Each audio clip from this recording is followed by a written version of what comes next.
21 years after a film many believed was unrepeatable, Mel Gibson has boldly returned, not just to finish a story, but to rewrite how we see it.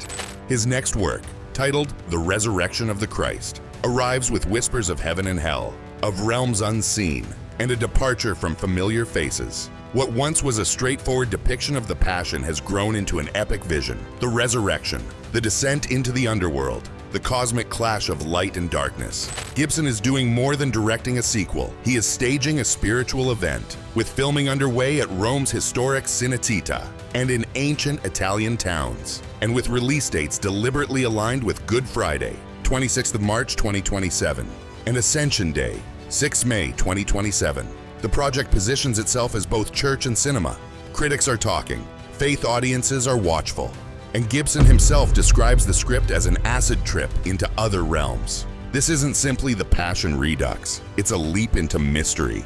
In this article, we'll explore what Gibson is doing, what he's saying, and what it could mean for believers, skeptics, and everyone in between. Let's step into the light and the shadow of a story that doesn't end at a tomb.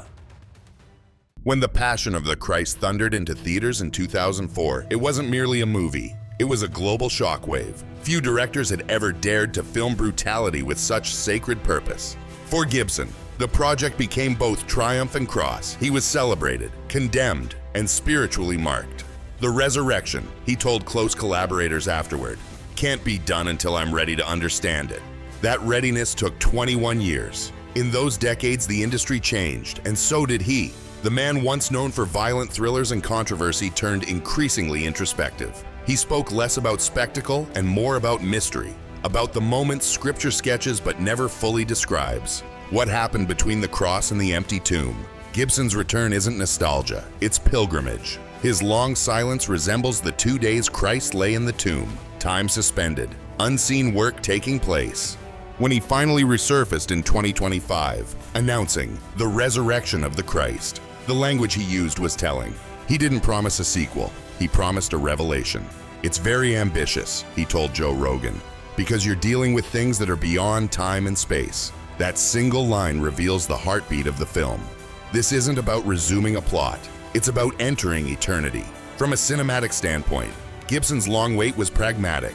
In 2004, visual technology couldn't convincingly render metaphysical realities without cheapening them. Today, the craft exists to merge natural light, motion capture, and minimal VFX into imagery that feels painterly yet believable. But there's also a spiritual reason. He needed time for his own faith to pass through fire. Every interview hints at a man who's been bruised and reborn, who now speaks of grace with fewer words and more weight.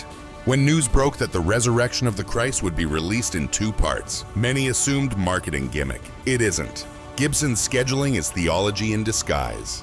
Part 1, Good Friday, March 26, 2027. Part 2, Ascension Day, May 6, 2027, exactly 40 days apart. The same span Scripture records between resurrection and ascension. It's as if Gibson wants the audience to live inside those 40 days, carrying the first film's afterglow into the second, like the disciples carried wonder into mission. For the industry, it's savvy. 2 box office surges in 1 Easter season. For believers, it's catechesis by cinema. Each screening becomes participation in the liturgical rhythm of death, life, and glory. You don't merely watch, you walk with it. That structure also frees Gibson creatively. Part 1 can linger in silence. The tomb, Mary Magdalene's grief, the stunned disciples. Part 2 can lift toward wind and light, the road to Emmaus. The commissioning on the mountain. Splitting the narrative lets him balance intimacy and awe, body and spirit. He's effectively turning Holy Week into a cinematic season. And that's classic Gibson, turning risk into ritual. Production began quietly at Cinecittà Studios in Rome, the same backlot where Fellini dreamed and where the Passion once bled. Then cameras moved south to Matera, Genosa, and Gravina di Laterza, limestone cities whose cliffs already look ancient enough to echo eternity. No green screen can imitate those walls. Why insist on real stone? Because Gibson understands texture as theology. In his films, dust preaches, blood has grain. The resurrection cannot rise from a digital void. It must crack real rock. That's why he's spending millions to recreate physical Jerusalem rather than fabricate it. Faith, for him, must be tangible, or it isn't faith at all. Inside Cinecittà, The sets expand what the Passion only hinted at. Subterranean corridors for the Harrowing of Hell, shimmering halls for angelic realms, and quiet upper rooms lined with flickering oil lamps. Technicians describe a hybrid style, half Renaissance painting, half documentary realism. The light will feel carved, not programmed. This tactile approach mirrors Gibson's own journey, scarred yet sacramental. He isn't chasing Marvel spectacle, he's crafting sacred space, places where silence vibrates. For viewers of Following Christ, that's the Gibson signature, brutality married to beauty, the physical world trembling under the spiritual one. Perhaps the loudest debate came when Gibson confirmed that Jim Caviezel would not return as Jesus. The man who bore the lashes, who stared through the crown of thorns, who became iconic in every church poster. Gone. In his place, Jaakko Ohtonen, a Finnish actor in his 30s, little known internationally. Fans gasped, but Gibson's reasoning cuts deeper than age or contracts. The gospel itself records that the risen Jesus was not recognized, not by Mary Magdalene, not by the travelers on the road to Emmaus. Theologically, the new face serves the mystery. Resurrection transforms identity. Glory changes appearance. By recasting, Gibson literalizes that truth, the same Christ, but seen anew. Ohtonen's northern features also introduce universality. He's neither Hollywood nor Mediterranean archetype. He's everyman transfigured. Early production notes describe him as quietly radiant, an authority that whispers. That tone aligns with Gibson's matured sensibility, less thunder, more gravity. Mary Magdalene now belongs to Mariela Garriga, a Cuban actress whose intensity promises raw emotion. Gibson reportedly told her, "Your tears are theology." She carries the film's human pulse, the first heartbeat of belief. Mary, the mother of Jesus, goes to Kasia Smotniak, a choice that stirred political controversy due to her activism in Poland's women's movement. But Gibson's pattern has always been paradox, hiring people at odds with expectations to reveal unexpected grace. Mary, in his vision, is not a plaster saint, but a woman whose silence shakes empires. The Apostolic Circle rounds out with Pierluigi Pacino, Peter, Riccardo Scamarcio, Pilate, and Rupert Everett in a secret role, rumored to be either an angel or Herod Antipas. The ensemble is almost entirely European, giving the film a timeless, continental texture. Recasting wasn't retreat, it was renewal. As one Italian crew member put it, he wants faces that history hasn't seen yet, so the story feels new again. That statement could double as Gibson's creed. Gibson has hinted repeatedly that the resurrection of the Christ will go where no biblical film has dared, into Sheol, the shadow world between death and life. "You have to go to hell," he said bluntly, because that's where he went. Imagine the cinematic possibilities. The screen darkens, ash, echoes, chains, then a thin line of light, widening as if a creation itself is inhaling. Souls look up. The King of Glory descends not with swords, but with silence that breaks stone. This isn't fantasy, it's theology rendered through imagery. From there, the film ascends back to earth. Mary Magdalene discovering the tomb, the angel's announcement, the upper room appearances, Thomas's doubt turned to confession, the walk to Emmaus, Peter's restoration by the sea. Each scene, Gibson insists, will echo both physically and metaphysically. He wants audiences to feel that what happens in flesh also reverberates in eternity. This dual-layer storytelling explains his acid trip remark. He's not trivializing holiness. He's warning viewers that the resurrection bends reality. How do you film transcendence without betraying it? By pairing the familiar, the stone, the breath, the tear, with the impossible light that slips between them. If he succeeds, the screen itself will feel resurrected. Few filmmakers talk theology as fluently as Gibson. In interviews, he references church fathers, Hebrew prophecies, even apocryphal traditions about Christ freeing Adam from Hades. He isn't inventing new dogma, he's dramatizing ancient ones. At the heart of his script lies the creed line, "He descended to the dead." For centuries, artists avoided it. It was too abstract, too frightening. Gibson treats it as the missing act of redemption. The moment mercy stormed the gates of separation, the descent becomes the hinge between suffering and glory. He's also fascinated by the psychology of the disciples. The first film ended in trauma. This one begins in disbelief. Faith isn't triumphant, it's trembling. That emotional realism mirrors modern believers who live between miracles and doubt. By showing confusion, Gibson dignifies it. Resurrection isn't easy to recognize. Sometimes it arrives as mystery before it becomes joy. On a meta level, The film mirrors Gibson's own restoration after years of public scandal, addiction, and exile. He's attempting his own resurrection, artistically and spiritually. The humility in his recent interviews suggests a man who understands grace because he's needed it. That authenticity may be the film's secret weapon, the sinner telling a saint's story, knowing both sides of the cross. Every Gibson production is an orchestra of suffering and silence, and the resurrection of the Christ will likely push that aesthetic further. Sound. Expect contrasts, wind over tomb entrances, distant thunder fading into birdsong, the first human breath after silence. Gibson uses sound as revelation. Absence becomes presence. Light. Reports from set describe 3 palettes: ashen grays for Sheol, amber dawns for resurrection mornings, and translucent golds for ascension scenes. No artificial glow, just real refraction through dust and incense. Symbol. He layers scripture visually, the torn veil mirrored in cracked rock, a lamb shadow on a wall, water rippling as spirit. These echoes invite contemplation rather than explanation. Such craftsmanship matters because faith isn't argued, it's experienced. The first film made audiences weep. This one aims to make them wonder. It will likely avoid sentimental score until the final act, letting silence preach. In Gibson's world, awe is louder than noise. Financially, Gibson is walking on water. The combined budget reportedly hovers near $200 million, making it the costliest independent religious film ever. Yet distributors are already lining up at the American film market, where the project is being offered at premium pricing without even a release script. That's unheard of faith from investors. Why the confidence? Because The Passion still holds the record for highest grossing R-rated independent film in history. Its brand recognition is generational. Churches, schools, and streaming platforms will rally automatically.